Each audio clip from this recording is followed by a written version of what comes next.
Hello, hello mga Dabbercats! Ito nga pala yung niluto kong kalamay ng Pasko. Bali, di nila nagustuhan kasi mas gusto nila yung isang way.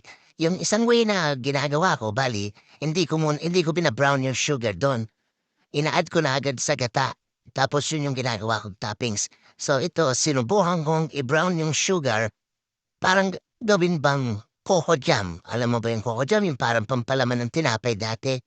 Ayan, bali binurang ko muna yung sugar diyan, tapos nilagyan ko siya ng 2 lata ng coconut cream. Tapos ito yung aking malakip, bali sinain ko siya, tapos linagyan ko ng butter, tapos iluluto ulit siya. Ayan, paghahaluin ko yung linagyan ko din ng gata yan, 2 lata, tapos nilagay ako ng brown sugar. Siyempre, imimix natin yan hanggang sa maluto yung ating malagkit dyan o lahatan sa Kapampangan.